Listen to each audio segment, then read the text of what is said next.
We're live? Well, there you go. So we'll call the meeting to order.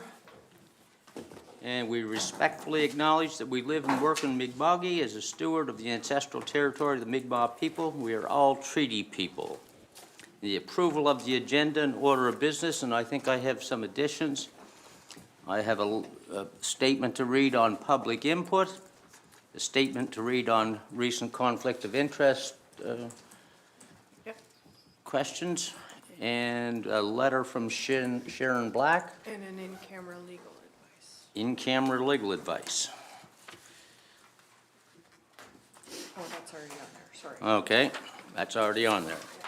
Do we have any other additions? Motion to approve the agenda as amended? Seconder? Second. Moved by Abdallah, seconded by Sharon. Discussion? All those in favor? Opposed? Motion's carried. Public input, and just before I start that, I have a, where did I put it? Statement on public input, because there's been some confusion on public input session. We welcome and value public input as an important part of this meeting to ensure that everyone has the opportunity to share their perspective and that we can manage our time effectively. We have allocated 15 minutes for open public comment. We kindly ask that all speakers respect that more than one person may wish to speak. Council may consider extending the 15 minutes by a majority vote. Please note that this portion of the meeting is intended for public comments, not a question and answer period. We encourage you to use your time to share your thoughts, ideas, and concerns. If there are additional points you'd like to make, we encourage you to submit them in writing for the record. We appreciate your cooperation and look forward to hearing from you, your input. That's just a little clarity on what the 15 minutes is all about.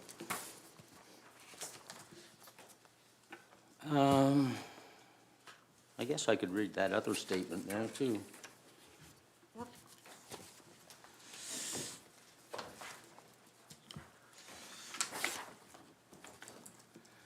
The Council of the Municipality of the District of Chester has reviewed the recent claims made against both a current and former councillor regarding the potential conflicts of interest related to the rezoning of Spectacle Lake Protected Watershed Area, the amendments to the Chester Village Secondary Planning Strategy and Land Use Bylaw, and the award of contracts. The claims have not been taken lightly and have been addressed within the municipal framework. After receiving legal advice and taking matters under advisement, the Council has determined that no further action will be taken on the matters. Council concludes that it has fulfilled its responsibilities and there is no basis for further internal review or investigation. As a result, the Council will not grant any further request to present on conflict of interest in relation to these particular matters. The Municipal Conflict of Interest Act permits an applicant to go to court to determine whether a member of council has violated the conflict of interest provisions of the Act. This avenue is available to any member of the public who wishes to pursue the alleged conflicts of interest. While the Council remains fully committed to transparency, it emphasizes that these specific matters have been concluded. Any new, unrelated matters may be considered in the future if they're related to a conflict that is not specific to this issue. Now, public input. On up. And as usual, name and civic address. Hi, nice to see everybody back at the table. My name is Peggy Wilson. I live on Main Street in Chester. At the public hearing on October 17th, it was extremely confusing. And in order to move forward and eliminate some confusion, I'd like to ask for a couple of things to be considered. I want to talk about how the words water and protect are being used and to ask that council and staff use very specific terms in the discussion today.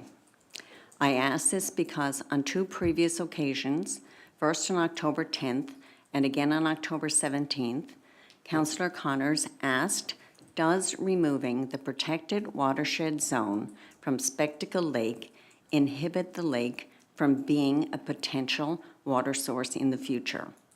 On both occasions, Ms. McGuire answered no. This seemed pretty straightforward to me, but apparently not. Regularly, in the discussions at council, people talk about lake water and drinking water, referring to them both as water, without clarifying which one they are talking about. And they talk about protecting the lake for recreational purposes, as in the lakeside zone, and protecting the lake, meaning protecting the watershed so that the lake can serve as a future drinking water supply.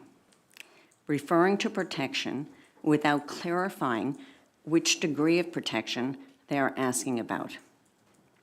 What became clear at the public information meeting is that Lakeside Zone does not protect the watershed or drinking water.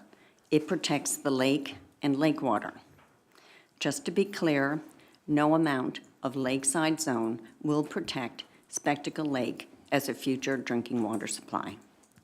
Garth made clear at a public information meeting that Spectacle Lake will never serve as a drinking water supply in the future, and that council knew this when it voted to remove the watershed protection from Spectacle Lake.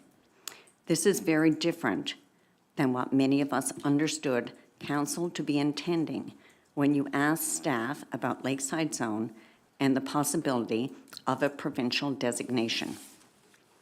We thought council was asking staff for a compromise that could protect the lake, meaning a compromise that would protect the lake as a future drinking water supply, and at the same time allow for some limited residential development that would not inhibit the use of the lake as a drinking water supply in the future. Thank you. Thank you very much.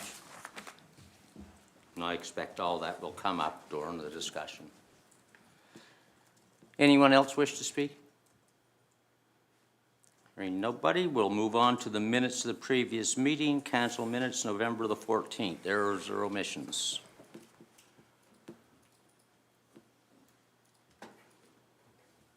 Somebody Move that we approve the minutes of November 14th. moved by Sharon, seconded by Tom. Discussion? All those in favor? Opposed? Motion is carried. Proclamations, designations, I'm unaware of any. There are none tonight. Okay. Committee reports, I'm not aware of any. Nope. Public presentations, I'm not aware of any. So we're on to 9.1, planning matters. Report prepared, community development, recreation, consideration of application of Lakeside Zone to land around Spectacle Lake. Gareth? Good evening, council. Thanks. All right, so I have a staff report here, which I will run through, and then happy, as usual, to take any questions or discussion points at the end. So this file is a follow-up to the recent amendment that we made to the municipal planning strategy and land use bylaw to remove the protected watershed zone from the lands around Spectacle Lake. So that has been done, and those lands around it are now primarily mixed use with that portion of general basic up north of the highway. The general basic portion won't really come up for discussion tonight because that's so far away from the lake. It's not really relevant to the discussion that we're having here. So yeah, so following the decision to remove the protected watershed zone, council was obviously, they were stuck with the option that had been given first reading, but wished to look at the lakeside zone, and so that prompted this report. Essentially, what I've prepared in the report is our usual policy analysis and discussion section, and I'll just, I guess, make a few points there. During the discussion around the removal of the protected watershed zone, there was a desire to find sort of a compromise between the wishes of many of the landowners who wish to be able to use the property and develop it, and then obviously the outstanding concerns from those who did not agree with our engineer's report that the lake wouldn't be a viable water source going forward. And so the lakeside zone was raised as a potential compromise that would allow limited development while still giving us the ability to use it later on. Well, yeah, so the lakeside zone, and if you look at the policy in our planning strategy, it's quite clear that actually its primary objective is to protect water quality. That, it says that word for word. The primary objective is to achieve, or is to protect water quality. It's true that it doesn't say for a municipal water source, but I think you can, yeah, I'm not gonna actually get into that unless council wants me to respond to what we just heard. So when we look at the lakeside zone, there's policies in the planning strategy that speak about how it's to be applied. And that was part of the reason that council didn't have this option when this protected watershed zone was first considered, because we hadn't done the analysis around the lake to see what depths would be appropriate. So we've now done that analysis at the staff level and presented that at the public information meeting last week. We got some feedback from those who were in attendance, and that's attached to this report as Appendix A, sort of the notes and comments from that meeting.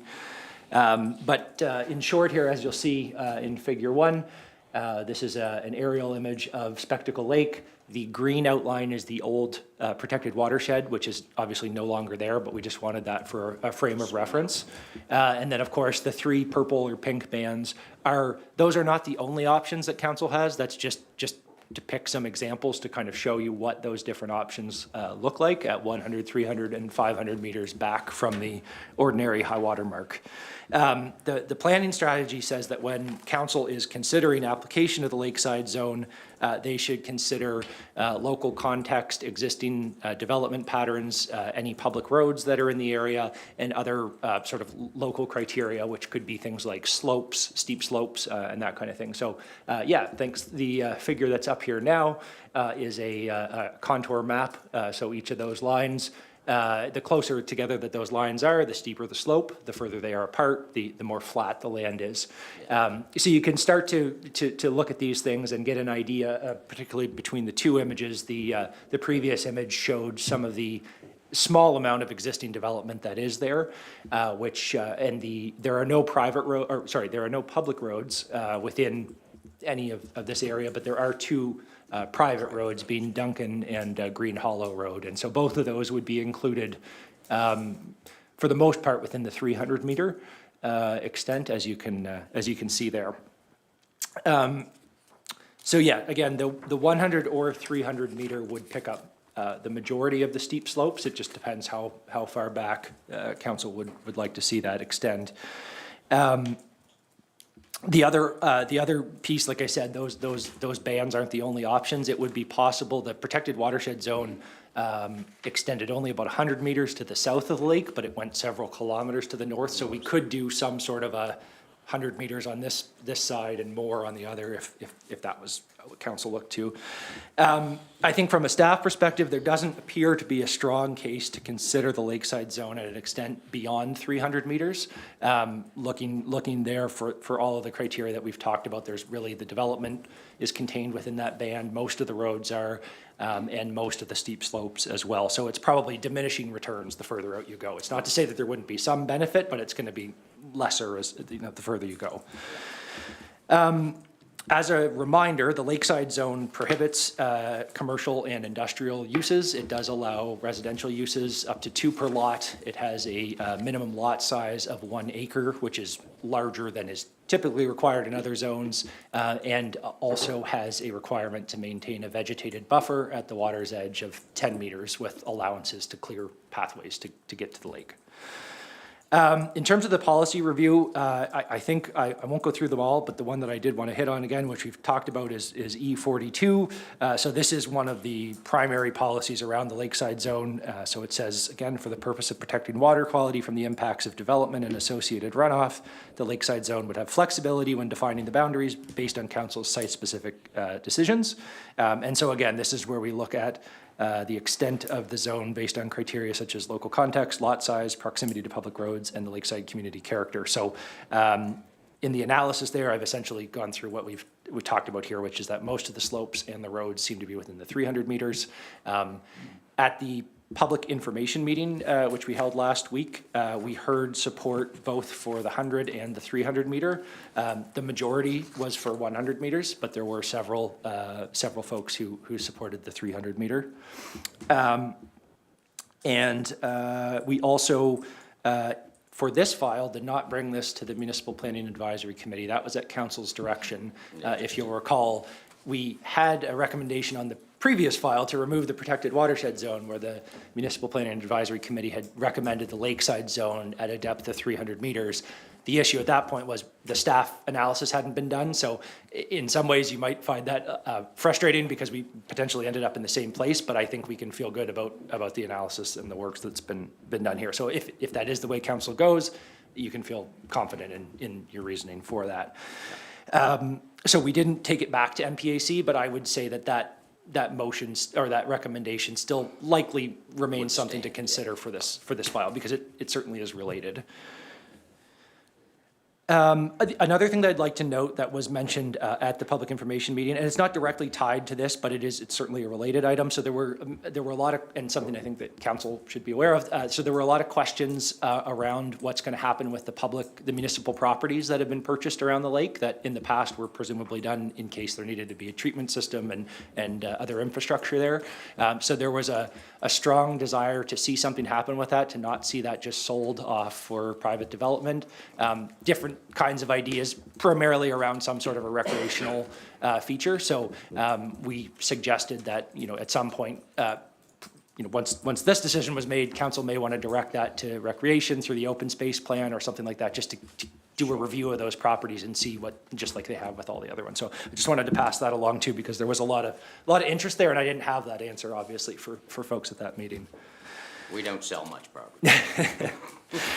So, so again, happy to answer any questions. I've provided in the recommendation here 2 options. I'm going to make it a little difficult for you. I'm not giving you just one recommendation. So essentially the staff recommendation is either the 100 or the 300 meter extent. But again, if there's any questions, happy to. Yeah, and I guess I missed this, but I should have mentioned it because I suppose we should at least acknowledge that we have it before we conclude our discussions, and that is that one of the items that was added to the agenda was a letter from Shannon Black, and it is related to this particular issue, which I assume everybody has read. Okay, questions, people?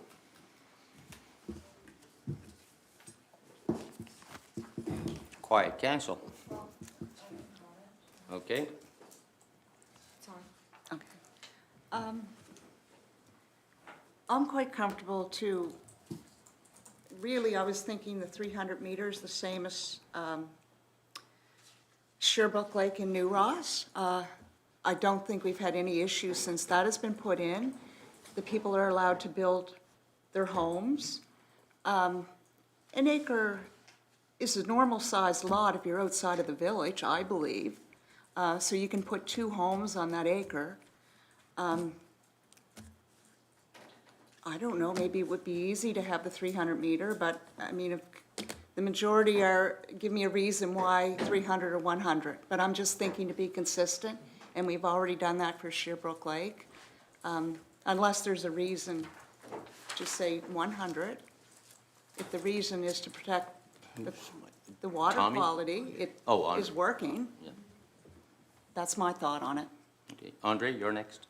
Could we just scroll up to the satellite view for a moment that shows the different offsets? So in this image, you can see the 100 meter boundary. It's the first, I don't know what that is, purple line? Purple. Magenta, maybe, I'm not sure. To the north of that, you can see some cleared areas. And I'm concerned about the activity there if we were to push the boundary beyond 100 meters. So those cleared areas are, those are the property of WL Bond Enterprises.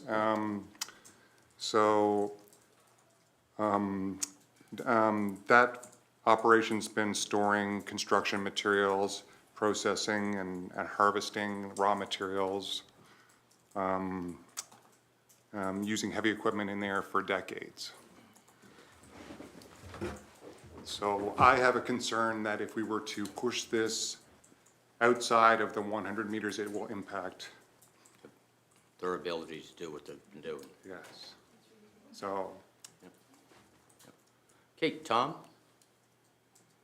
I also think after listening to the presentations that were made by the landowners of the areas that were mostly inherited by from their forefathers and that, they're humans, they need to have places to build, and I believe the 100 meters gives the adequate balance. I know we have 300s other places, but I do believe that in this case, knowing the terrain as well as I do growing up in the area also, I would be supporting the 100 meter. I believe that's the balance of consistency with this particular location that would be fair to what we've been dealing with on both sides of the fence. It protects water and it protects the property rights of the people that have inherited or own the properties, either way.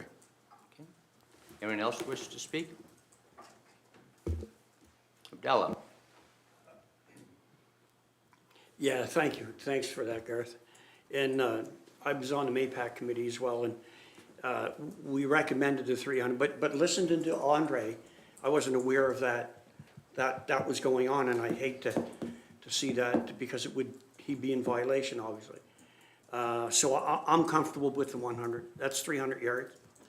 Yeah. Plus, 300 feet. 300 feet, sorry, excuse me. it's a long ways. It's still a long ways. So I'd be comfortable with the 100 meters, yes. Anyone else wish to speak? Well, we are in a position to make a decision. So what's the actual? Well, you could make the Recommend the motion. motion.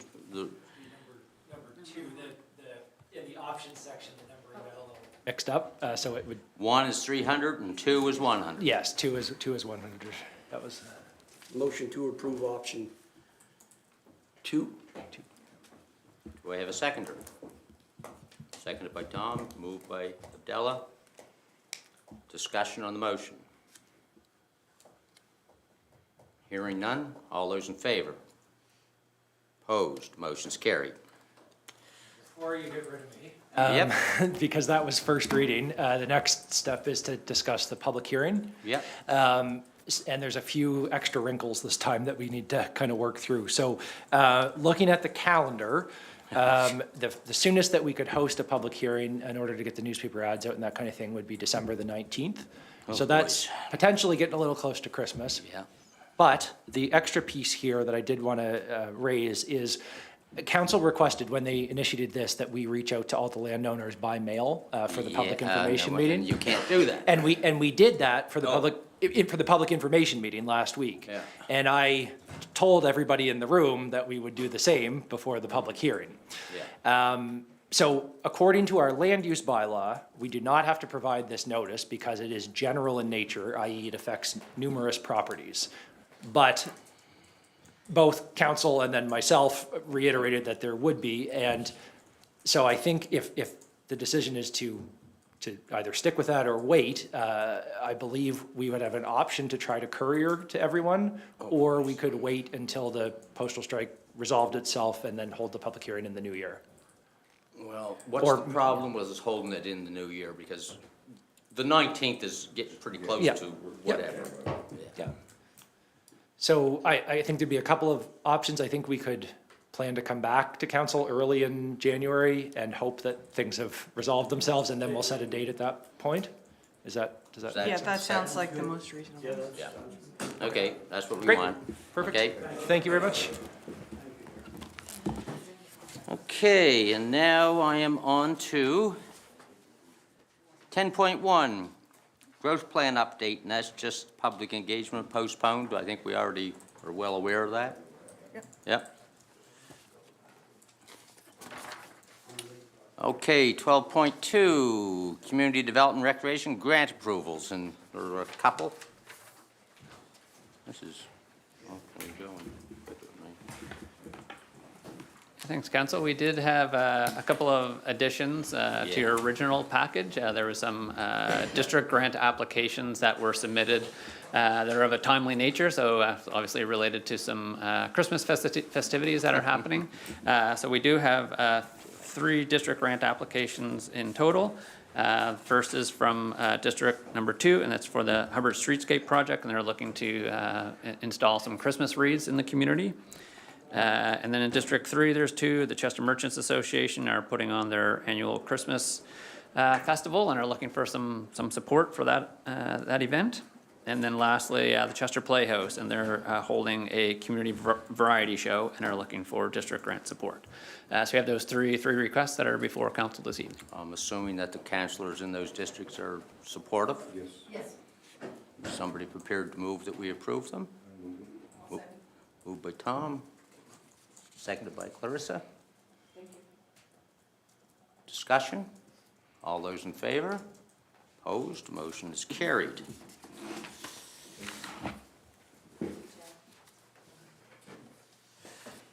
And although I cannot believe it, that's it for the agenda, other than the in-camera session. So we'll take a 10-minute break, and then we'll come back and go in camera for, yeah. I forget what that was about. Oh,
Camera? Discussion? All those in favor? Opposed? Motion's carried. Legal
to adjourn. Second? Moved and seconded. Discussion? All those in favor?